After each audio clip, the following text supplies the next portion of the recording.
नमस्कार दोस्तों। पिछली बारी मैंने आपके साथ नॉर्थ वेस्ट जोन के बारे में बात करी थी, वायु कोण या वायु जोन, जिसका ग्रह चंद्रमा होता है। ये हमारे मेंटर्स की डायरेक्शन थी, हमारी मानसिकता को कंट्रोल करती थी। आज जो मैं आपसे बात करूंगा वो करूंगा नॉर्थ ईस्ट के बारे में। नॉर्थ ईस्ट जोन जो है, इसके जो ग्रह हैं वो हैं बृहस्पति, और जो यहाँ के देवता हैं वो हैं ईश देवता।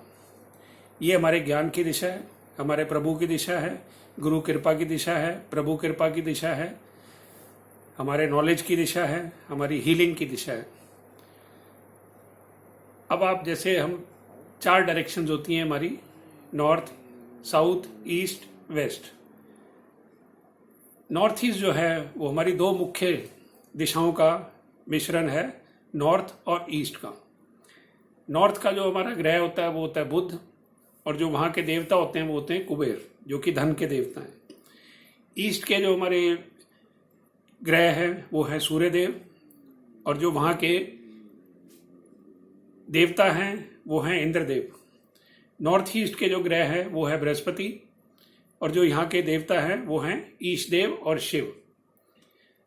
तो ये हमारा बहुत ही पावरफुल जोन है, जिसके अंदर नॉर्थ और ईस्ट दोनों का मिश्रण है। हमारी नॉर्थ से साउथ की तरफ मैग्नेटिज्म चलता है, और हमारा ईस्ट से वेस्ट डायरेक्शन के अंदर जो है हमारी सूर्य की एनर्जी चलती है। तो नॉर्थ ईस्ट जो हमारी वो दिशा है जिसके अंदर कि हमारा मैग्नेटिज्म और सूर्य की एनर्जी दोनों एक ही साथ एक बराबर मिश्रण के अंदर जो एंड रिजल्टेंट है वो चलता है। तो this is the most powerful zone of our property.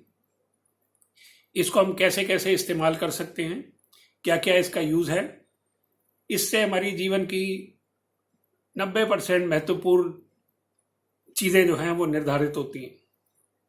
ये जीव है जो हमें जीवन देता है, Jupiter. It is a healer, जो रोगों को ठीक करता है, हमें स्वस्थ रखता है, हमारे शरीर के अंदर कोई भी कष्ट हो जाए उससे उबरने की शक्ति देता है। तो Jupiter is a healer. And ईशदेव, प्रभु कृपा, आपको मालूम ही है, ईशदेव जिन्होंने सृष्टि रची है, जिन्होंने जीवन प्रदान किया है। ये हमारे 5 तत्वों में जल की दिशा है। जैसे नॉर्थ वेस्ट वायु कोण था, ये हमारा जल कोण है। तो यहीं से हमारे जल का भी संचालन होता है, और जल ही जीवन है, बूंद बूंद कीमती है। तो जल को हमने वेस्ट नहीं करना। अब क्योंकि ये जो मैंने जोन आपको बताया है कि हीलिंग से जुड़ा हुआ जोन है, किसी टाइम पे ये कहावत मशहूर थी कि हेल्थ इज वेल्थ, पर धीरे धीरे कलयुग में जैसे जैसे मनुष्य ने तरक्की करी, उसको लगने लगा कि नहीं, हेल्थ इज वेल्थ नहीं है, बल्कि वेल्थ इज हेल्थ। कि आप पैसे द्वारा कोई भी इलाज खरीद सकते हैं, कोई भी किसी भी बढ़िया से बढ़िया हॉस्पिटल में कुछ भी ले सकते हैं, अपने ऑर्गन तक भी खराब हो जाए तो उनका ट्रांसप्लांट करा सकते हैं। बट अभी आपने प्रेजेंट सर्कमस्टांसेस में देखा होगा कि हमारे वर्ल्ड की सो कॉल्ड सुपर पावर, जिसके पास कोई पैसे की कमी नहीं है, कोई मेडिकल इक्विपमेंट की कमी नहीं है, किसी तरीके के संचालनों की, साधनों की कोई कमी नहीं है, बट वहाँ पे वेल्थ से हेल्थ वो नहीं खरीद पाए, और उनके यहाँ बहुत ज़रूरत से ज़्यादा कैजुअलिटीज हो रही हैं। तो मेरा तो ये मानना है कि हेल्थ इज़ वेल्थ, ना कि वेल्थ इज़ हेल्थ। अब ये क्योंकि हमारी हेल्थ की दिशा है, जैसे मैंने आपको बताया था कि नॉर्थ वेस्ट जो है वो हमारे माइंड को कंट्रोल करता है, हेड को कंट्रोल करता है, हमारी मानसिकता को कंट्रोल करता है चंद्रमा द्वारा। जो नॉर्थ ईस्ट है वो हमारे हाथों को कंट्रोल करता है, हमारी उंगलियों को कंट्रोल करता है, हमारी बाजुओं को कंट्रोल करता है, हमारे नाक को कंट्रोल करता है, जिसके द्वारा हम सांस लेते हैं। तो मैं एक एक करके इसके बारे में आपसे बात करूंगा। जो मेरा पहला विषय होगा वो होगा हेल्थ से जुड़ा हुआ। अब हेल्थ के बारे में जब आप नॉर्थ ईस्ट लेते हैं तो ये आपको आपकी औषधि को काम करने की पूर्ण शक्ति देता है, बिकॉज यहाँ पे मैग्नेटिज्म और सन की एनर्जी का बराबर मिश्रण है। सन हमारा बहुत बड़ा हीलर है। 4 दिन अगर धूप ना निकले तो आप इमेजिन कर सकते हैं कि आपकी हर चीज में से बास आनी शुरू हो जाती है। आपने किसी चीज को स्टरलाइज करना है, sunlight is the best which can sterilise. इन सब चीज़ों के मिश्रण को देखते हुए अब हमें नॉर्थ ईस्ट में क्या करना चाहिए। कोई भी रोगी है जिसकी सेहत ठीक नहीं रहती, आपके घर के बड़े हैं, बुजुर्ग हैं जिनकी तबीयत ठीक नहीं रहती, उनको आप कोशिश करिए कि उनको नॉर्थ ईस्ट जोन में सुलाएं। अब यहाँ मैं 3 चीज़ों का जिक्र करूँगा। एक हमारा होता है जोन, एक होती है डायरेक्शन या दिशा, और तीसरा होता है हमारा फेसिंग। इसको आप इस ढंग से समझिए कि मान लीजिए आपने दिल्ली से अमृतसर जाना है, आप शताब्दी द्वारा, शान पंजाब द्वारा, किसी भी ट्रेन के द्वारा जा सकते हैं। बट जब आप स्टेशन पे पहुंचते हैं तो सबसे पहले आप क्या पूछते हैं कि मेरी गाड़ी कौन से प्लेटफॉर्म पे लगी है। तो आप उस प्लेटफॉर्म पे पहुंचते हैं,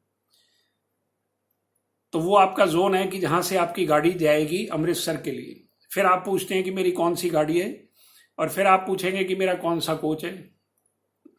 आप 3 टायर एसी में जा रहे हैं, 2 टायर एसी में जा रहे हैं, फर्स्ट क्लास में जा रहे हैं, स्लीपर क्लास में जा रहे हैं। आप उसी अनुसार अपना कोच का नंबर पूछते हैं और उसके अंदर चले जाते हैं। वो आपकी डायरेक्शन है कि जब आप पूछेंगे कि ये मेरी ट्रेन है और इससे मुझे कौन से डब्बे में किस दिशा की तरफ जाना है कि जाके मैं अपने डिब्बे में बैठ सकूं। और तीसरा होता है फेसिंग, कि जब आप डिब्बे में अपनी सीट पे बैठ जाते हैं, क्या आपका मुंह इंजन की तरफ है या आपका मुंह गार्ड की तरफ है। आपको ये बातें छोटी छोटी लग रही होंगी, बट इनकी बहुत महत्वपूर्ण रोल होता है। जब भी हम कोई कार्य करते हैं, चाहे हम पढ़ाई करते हैं, हम किधर बैठे, कैसे बैठे, किधर देख के पढ़े, किस दिशा में देख के पढ़े, इसका बहुत बड़ा यूटिलाइजेशन होता है, जिससे हमें बहुत अच्छे फल मिलते हैं। अब मैं बात करूंगा हेल्थ के बारे में। तो हेल्थ के लिए हमें नॉर्थ ईस्ट जोन में जाना है। तो आपके घर के अंदर जहां भी कहीं आपका नॉर्थ ईस्ट का कमरा पड़ता है, आप उसमें जाइए, पहले उसमें बैठिए, और फिर आप उस कमरे के भी जब 9 हिस्से कर देंगे तो जो उसके अंदर नॉर्थ ईस्ट के जोन के अंदर भी नॉर्थ ईस्ट बनेगा, वो आपकी नॉर्थ ईस्ट डायरेक्शन होगी, उस जोन के अंदर का वो हिस्सा। और फिर जब आप उसमें बैठ के नॉर्थ ईस्ट की तरफ अपना मुंह करके या नॉर्थ ईस्ट दिशा की तरफ देखते हुए या ईस्ट की तरफ देखते हुए जब आप कोई दवाइयां लेंगे, आप 10-15 दिन खुद ही करके देख लेना, आपको फर्क खुद पता लग जाएगा। मेरे कुछ बोलने की जरूरत नहीं पड़ेगी। मेरा कहने का मतलब है कि जो भी किसी को अगर रोग है, किसी तरीके का कष्ट है, आपके घर में जो भी कोई बीमार हैं, उनको नॉर्थ ईस्ट जोन में सुलाइए। उसके बाद हो सके तो उसमें नॉर्थ ईस्ट डायरेक्शन में ही उनको लेटाइए, और वो लेटते हुए उनका जो फेस है वो भी हो सके तो ईस्ट की तरफ हो या नॉर्थ की तरफ हो। दवाइयां अपनी आप नॉर्थ ईस्ट जोन में, नॉर्थ ईस्ट डायरेक्शन में रखिए। दवाई लेते हुए अपना मुंह जो है ईस्ट की तरफ रखें, इससे उसी दवाई का असर अलग हो जाता है। अब मैंने आपको बताया क्योंकि ये हीलिंग की डायरेक्शन है, तो आज मैं सिर्फ हीलिंग के बारे में बात करूंगा। अगले लेक्चर में मैं पढ़ाई के बारे में बात करूंगा, उससे अगले के अंदर मैं आपसे पूजा पाठ के बारे में बात करूंगा, मंदिर के बारे में बात करूंगा, और लास्ट जो लेक्चर होगा उसमें मैं धन के बारे में बात करूंगा। उसका कारण ये है क्योंकि ये नॉर्थ ईस्ट जो है वो मिक्सचर है नॉर्थ का और ईस्ट का। नॉर्थ में कुबेर देवता हैं जो धन देते हैं, ईस्ट में हमारे सूर्य देवता हैं, इंद्र देवता हैं, सरस्वती जी हैं जो कि आपको हीलिंग देती हैं, शांति देती हैं, एनर्जी देती हैं। हीलिंग के लिए यहाँ का जो ग्रह है वो जुपिटर है। जुपिटर की जो आमतौर पे कॉमन चीजें होती हैं वो होती हैं केसर, हल्दी, पीले रंग, पीले फल, जूस वाले फल। तो इन चीजों का आप जितना अधिक इस्तेमाल करेंगे उतना आपको सेहत के अंदर अधिक लाभ होगा। इसीलिए मैं आपको पहले भी बोल चुका हूं कि केसर का तिलक लगाएं, दूध के अंदर केसर डाल के पिएं या दूध के अंदर हल्दी डाल के पिएं, बेसन के लड्डू खाएं, केसर का पेठा खाएं, जितने हो सके पीले फलों का सेवन करें। तो इन सब चीजों से आपकी सेहत के अंदर, आपकी हीलिंग के अंदर आपको बहुत अधिक फायदा मिलेगा, लाभ मिलेगा, और ये आपको निरंतर करना चाहिए। इसमें कोई किसी तरीके की कोई नुकसान वाली या कोई इसमें कोई आपको किसी भी तरीके की परेशानी होने की संभावना नहीं है, कुछ ना कुछ आपको इससे लाभ ही होगा। अब जुपिटर हमारे गुरुजी हैं, आपने सुना ही हुआ है, गुरु बिना ज्ञान नहीं।